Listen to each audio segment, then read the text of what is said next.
What's going on, YouTube? You're back with Shades, and we're continuing our Let's Play of Katawa Shoujo. Last time we left off, we were in the middle of a date with the lovely little Sato in her nice Chinese dress and her hair tied up.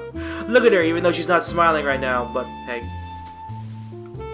She gives a small, self-deprecating chuckle. I shouldn't complain about it, though. Not many even have the chance to go to such a school. Do you resent your parents for sending you there, then leaving? She gently shakes her head. My family is highly patriarchal. My father, business has always on his mind, was entirely lost as to what to do with me. Oh god, sorry. My eye itches. In the end, he made the decision that my education was of higher priority than staying with the family. He simply did what he thought was best.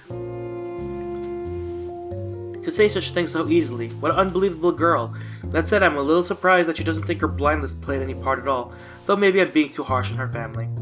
You're too kind-hearted, you know that? Most would hate their parents for something like that. Well, some do. Oblivious to my raised eyebrow, she takes a sip from her glass. The wine slips down effortlessly, her fondness for it evidently helping her deal with the flavor of alcohol. I can't say the same goes for me. What of yourself? What was your schooling like? Mine? Let's see. It was a fairly normal public school, I suppose. Maybe a bit busier than the norm. I did quite well in class and played in the soccer club. Since I'm the only child and my parents both worked a lot, I wasted most of my free time and money at the arcade with my 3 friends. No matter how much I played, though, I never did manage to beat Mai at any of those machines. Even the Kumi and Shin lost to her whenever they tried. Then I'd be left trying to be the responsible adult when Shin and Mai fought. Again. Just the 4 of us, aimlessly enjoying our childhood. Those were some pretty silly times. I catch myself as I realize that I'm starting to zone out, the days of my old school disappearing into the night sky and bright city lights outside the window. Lilly's face is an odd mixture of curiosity and sympathy. Given her strict schooling, I suppose something like this would seem an interesting contrast to the only life she's known. It sounds like your previous school was a lot of fun.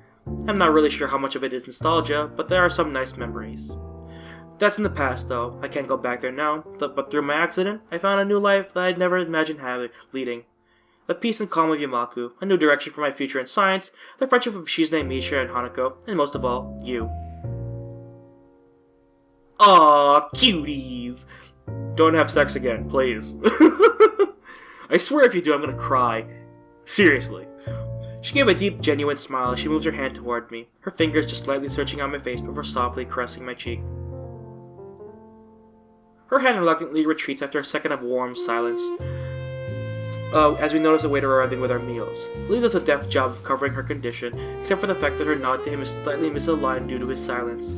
She really seems to work hard at appearing as normal as possible in public. While I noticed it long ago, I still can't quite gauge whether it's a want or not to be treated differently, a slight sense of vanity, or some mixture of both. Probably both. Oh god, she pretty! When can I find a pretty girl like that? Ugh. Coughs in my chest. The dish served up the salad's name. The portion is pleasantly large with sliced eggs and tomato.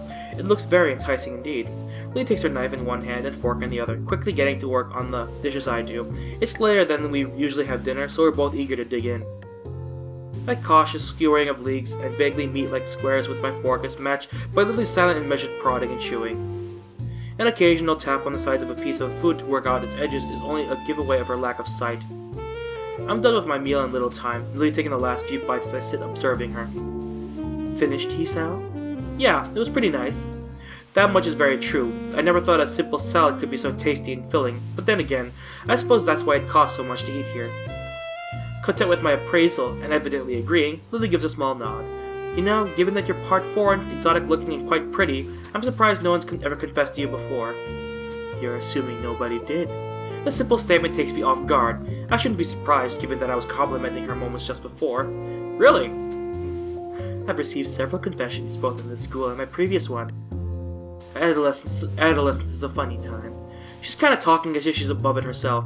Huh, how easily you say such a thing. Wait! She went to an all-girls school before. That means at that school there were lesbians. Yeah, whatever. I shouldn't be making a big deal about that. It's 2015 and I really shouldn't be making a big deal about that, but I felt like it, sorry. My tongue was stuck to the roof of my mouth for a second. Lilly looked surprised for a moment before a playful smirk came to her face. Is that jealousy? What? No, girl, no. I ain't no jealous type.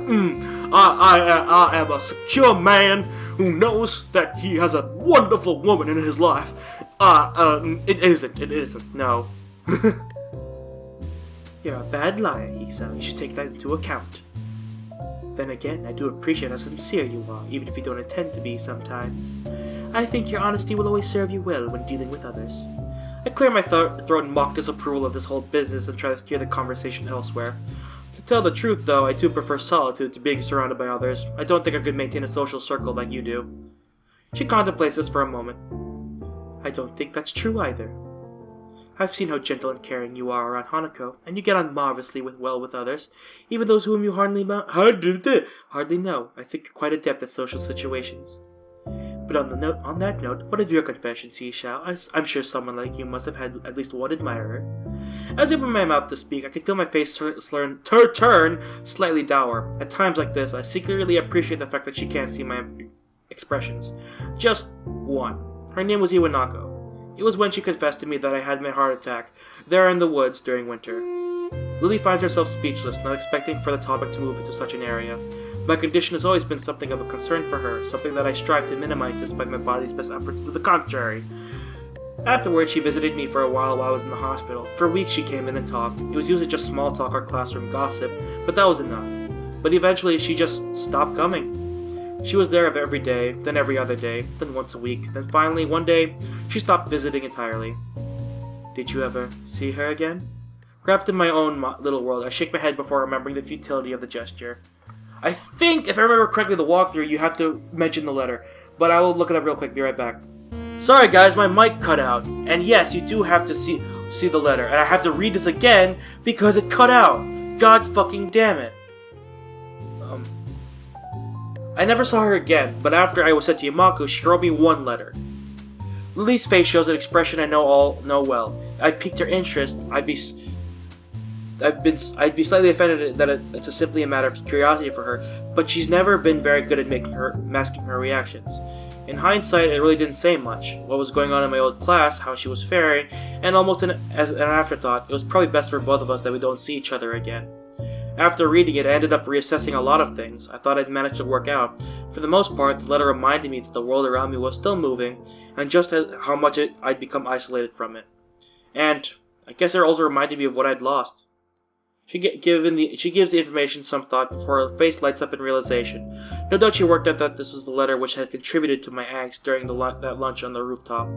It's a rare sight to see Lilly quite so lost for words. Her entire persona is a little deflated from her earlier rapt interest.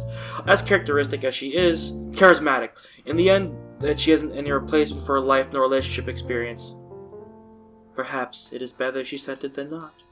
How's that? It can be difficult to work out how to best communicate with those you haven't met in a long time, all the more so considering your separate situations. Instead of doing what was easiest, she built up the courage to talk to you one last time, not only for her sake, but from how it sounds, for yours as well. Maybe. I don't hate her for it, not that I really ever did, but I don't know. Probably more a non-committal answer than I should give, but it isn't without cause. I've never looked at the situation from Iwanako's perspective like that before. Seconds pass in silence before Lilly speaks again. Moving to Yamaku must have been hard for you, having your friends and even your girlfriend taken from you for no fault of your own. The worst of it passed while I was in the hospital. When all that surrounds you is 4 white walls and a small television, your mind takes on a life of its own. It's like my old school, I guess. I try not to dwell on what's happened and keep thinking ahead. All that reminiscing does is get me down, and it's largely thanks to you that it feels like things are finally getting back on track. That's pleasing to hear, Hisao. She lowers her face slightly, her expression pensive. I guess I went too far and embarrassed her. I suppose you went through something a bit like that what I did when you entered Yamaku, right, anyway. I imagine the vast majority of our school's students did, after all. You said yourself that you made friends in your old school. I can't imagine many followed you. Lily's deep smile drops, her expression unexpectedly darkening, even her hands retreating to her lap. After a long while, she speaks. Hisao, can you promise me not to tell anyone else what I'm about to? I promise. She looks slightly taken aback by my serious tone, but then relents and smiles weakly before continuing. When I moved to Yamaku, I did regret losing the friends I had at my other school. But there was one person whom I most regretted not seeing again. He was the reason I took up English as a future career. He? Considering she came from an all-girls school, that can't have been a schoolmate then. I rejected the confessions I received until then from him. Every time I improved my English skills, his praise was my most trustworthy. I'm gonna read that again! I rejected the confessions I'd received until then for him. Every time I improved my English skills, his praise was my most treasured reward.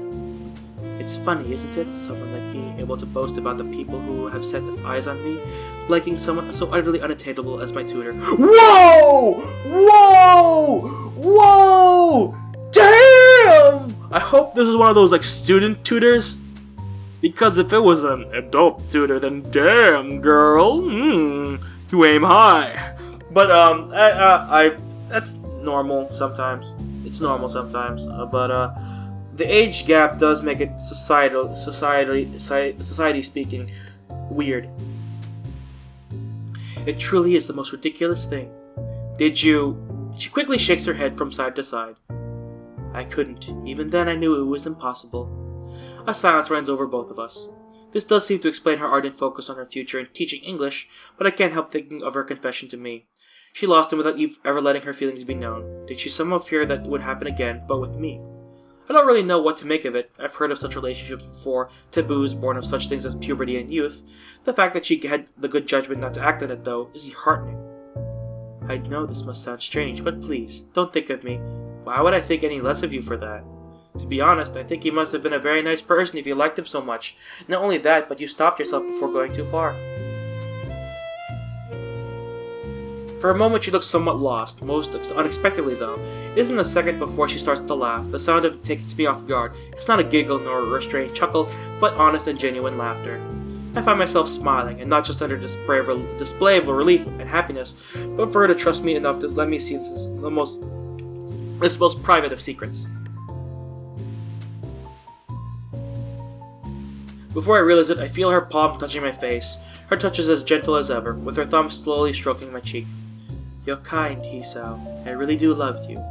Seeing her face like this, with her palm gently caressing my face, I think tonight has been a wonderful night. Then you get a heart attack! I guess we've both had pretty weird pasts, eh? I think by most standards our present is rather odd as well. I smile and hang my head. This woman can easily run rings around me. Of that I'm quite sure. I look back around the room with its continuing quiet hum of patrons. This place probably fits into the odd category too. It's a tad overbearing. That's one word for it, yes. I catch the eye of a scurrying waiter, a short, scrawny guy no older than 20. He kinda reminds me of Kenji, though unlike him, the waiter isn't dressed for winter during midsummer. After a curt bow and an offer to remove our plates, Lilly asks for the bill politely and softly. With expert coordination, he maneuvers around the table, our plates in hand, to retrieve our bill. In no time, he reappears, through the doors, smartly handing our bill to Lilly, who promptly hands it to me, causing him to raise an eyebrow. As I read the small computer-printed leaflet, the cost is considerably more than I expected. Hisao? I quickly stammer out the amount, to which Lilly merely nods and reaches for her purse. Giving her card to the waiter, he disappears once again. That was a disproportionately large amount of money. The statement seems to make Lilly slightly uncomfortable. My family leaves me more than enough for my education. The same goes for my sister, though she dislikes me being reminded of that fact. That said, I too dislike throwing money about, but this one time I think I can make an exception, just for you. Not only did you choose our date, but you paid for both of us as well. I take the bridge of my nose and my fingers. I can't believe how high you have set the bar for our next date. She gives a small giggle. I'll be looking forward to it, Hisao. Personally, I don't see the point of a big date. That's probably because I'm poor. But, the point of a date is to further deepen the emotional connection you have between the two of you. The problem with people thinking that you have to spend a lot of money on a date is an awful idea. Mostly because, sorry guys, my mic cut out again. I don't know why this is happening. This is really, really annoying. I didn't touch the USB cables. I didn't do anything. And it just cut. I don't know what's happening. But anyway, as I was saying, the fact that people have to put so much emphasis on the amount of money placed into a date, and like that stereotype that, if you're in a relationship, your wallet's never full. And to an extent, that's true. You are putting effort into things like a gift, a small gesture, a date, things like that. But the thing is, the very idea that constant dating, you need to put forth a set amount of a monetary effort. It's stupid in my opinion, because in my mind, a date is just spending genuine quality time with one another, meaning having a conversation, not, oh my god, my boyfriend bought me this diamond ring, we went on a date, he took me to a movie, went on a yacht, the sights were amazing. Like, in all honesty, like, if you're taking her out to eat, you're not like you can talk during it, but you're stuffing your face for the most part. And if you take her on like sightseeing, you're not talking, you're looking at the sights. My personal like perfect date, quote unquote, is simply being in each other's presence in a comfortable environment and talking. Just talking, real quality time, learning about each other, learning each other's quirks, making jokes, laughing. That's what a date should be. It shouldn't be focused on how much money was spent, but rather the time spent together. That's what the date is. But that's my personal opinion on a date. I don't know if anyone else shares that with me. It could just be that I'm an old soul, but that's my personal preference on a date. Like, as much as it is nice to go to a fancy restaurant once in a while, it is nice to just sit back and look at each other and talk. It is nice. It is personally very nice to me. I don't know. But anyway, the grader reappears behind us as if by magic and hands Lily's card back to her. Evidently picking up on her lack of sight, he places the card in her hand with an extra, perhaps unneeded amount of firmness just to make sure of her grip. Leaving, he exercises a measure of diplomacy by keeping a neutral face despite my own expression. Clapping my hands together, I stand up from my seat in order to bring an end to our night out. Shall it be off then, m'lady? M'lady, do you have a fedora on there, Hisao? I might put a fedora on Hisao later. I don't know. Oh, that's the end of the date. And I only had about 14 minutes of recorded content. So I'm just gonna make this a little I'm gonna keep going. I don't know. Yeah! I snap upwards out of my sheets and sit bolt upright in bed, as if an electric shock had run through my entire body. The night air feels cold against a sweat bare on my skin, my breathing short and rugged nearly to the point of hyperventilation. Mind racing, I bring my hand to my head in an attempt to soothe my body's panicked state. It takes me never seconds to realize my hand is shaking violently, even as I press it against my face. The bad is happening! More seconds pass in complete silence, my desperate attempts to subdue my body and mind slowly, thankfully working. Gathering myself, I start taking measure of the state I'm in. It feels like I've run a marathon, every muscle feeling tensed and sweat practically pouring off of me.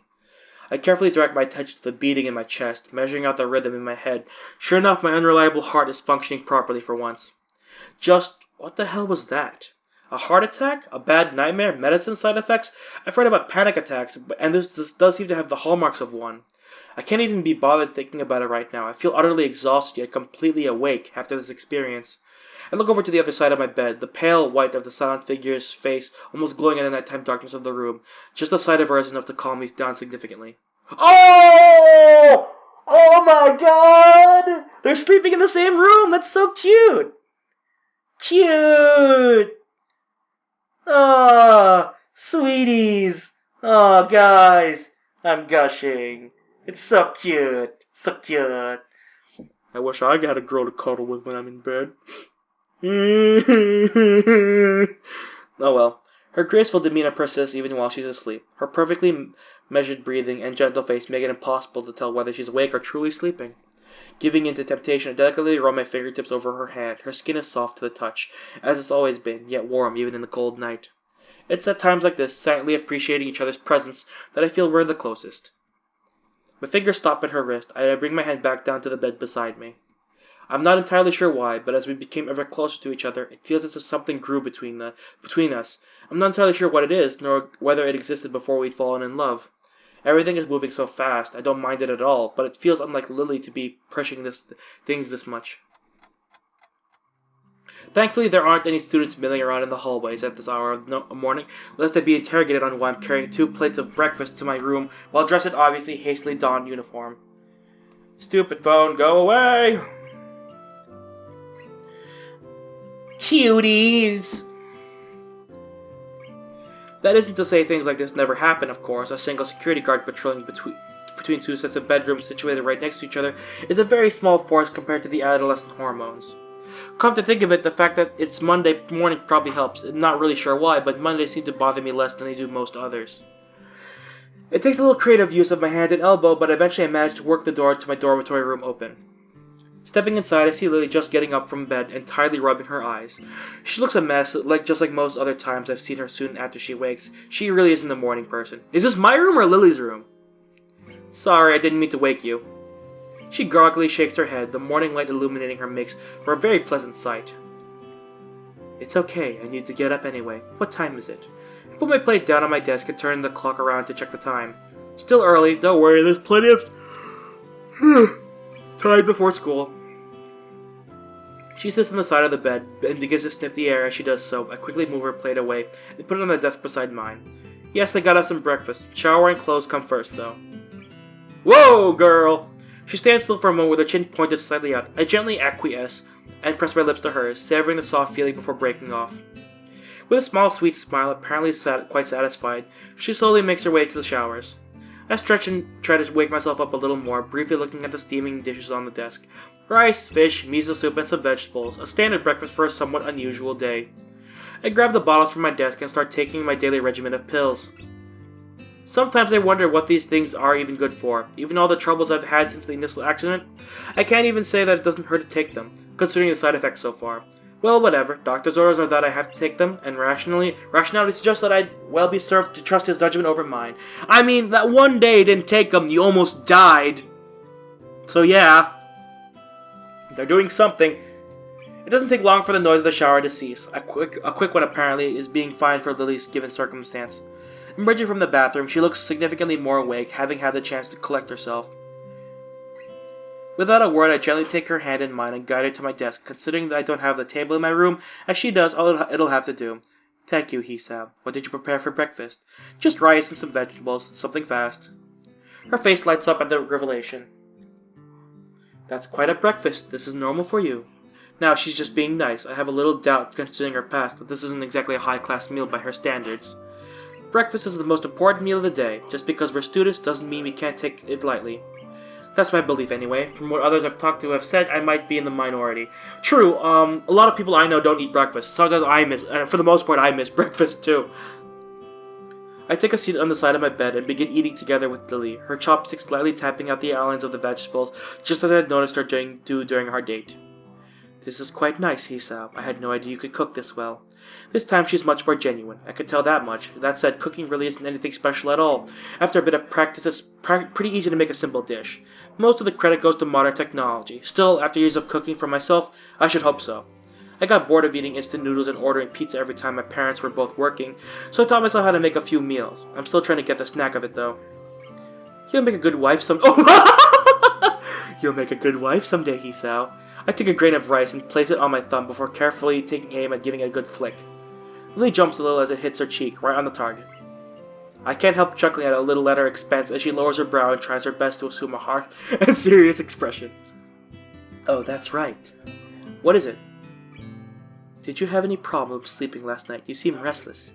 So she was awake back then, or at least partly so. Whether it was my heart or nightmare caused by the side effects of my medicine, the last thing I want for her is to be worrying about me even more. Even before my relationship with Lily, I felt my body was a drag on everything I did. My body is my burden alone, so as long as I'm with her, I'll continue to act as normally as possible. No, not particularly. Is that so? That's good, then. Luckily, she seemed to take me at my word. Come to think of it, there was something else I wanted to ask. Oh? How should I put it? When you dream, do you see people and objects? Yes, of course, Oh. I feel more than a little sheepish for that slip of the tongue. However, in earnest it may be. Lily looks unperturbed, though. But you don't taste, feel, nor smell things? I moved to answer, but found myself stuck before thinking about it. I more mull it over, and the more I realized that her hypothesis is correct. That's true. I guess I never looked at it that way. Are you saying that you do? For the most part, I only hear in dreams, but yes, sometimes I touch and smell things as well. I'm just asking since Akira thought it very strange that I did when I brought it up with her. If you don't either, then maybe it's due to my blindness. That would make sense. You rely on other senses more than me, so maybe that affects your dreams as well. The wonders of the human body, I guess. For the rest of the time before school, we quietly eat the hearty breakfast in front of us, exchanging a few small pieces of small talk as we do. A quick peek out of the door assures nobody's looking directly at the entrance for the boys' dormitory, so we walk out with the path clear. So it is his... Oh, well, it was obvious that it was his room a while ago, but still. The weather's good today. I stretch as Lilly and I make our way outside, the bright morning sun beaming down on us. By now, a few students can be seen doing the same, making their way to the main school building, either from the dorms or through the main gate. It does feel nice and warm. Our hands linked and our cane tapping the ground, we begin in earnest our trip to the school building and join the chatting throngs of students around us. This would be the last day of exams, no? Yeah, how are you going in them? Fairly well, all things considered. You seem a bit stressed by them, though. It's that obvious, huh? I don't think it's just the exams, though. A lot of stuff's been happening in a short amount of time, and I'm not doing that well in the humanities subject. You're doing well in science, though, aren't you? Well, it would be hard not to do well in science for me. Come to think of it, didn't you say before that you weren't very good at science and maths? She suddenly looks very sheepish, and my remark no doubt hitting home, Lily's sense of pride can really be a double-edged sword. Well, aside from that, have you ever given thought to what you might do with that ability? It seems a pity to waste it. A bit, mostly at Muto's prompting. In any case, I'll probably end up doing science as a career in some form. That's good to hear, Hisao. As we enter the gardens, I suddenly receive an unsolicited pat on the back. The green-dressed culprit dances around me to meet me, evidently not paying any heed to Lilly at my side. No! No! It's been so long since we've seen him! No! Go away! Go away! Fuck you! Fuck you! Fuck you! And you know what? I'm gonna end the part here, because I don't want to deal with this. I want to take a break. Go away from you. So anyway, thank you all so much for watching. If you like this video, hit that like button. If you want to see more videos from me or from this series, hit that subscribe button. And you are now exiting the Shadyverse. My name's Shades, and I hope you've enjoyed your day in the shade. Sorry this part's a little shorter with all the breaks I've been taking in between because of my mic keeps cutting out. I have to cut it somewhere. So I'm cutting it here. Probably a little shorter, but in all honesty, I can't do anything but cut. So anyway, bye-bye.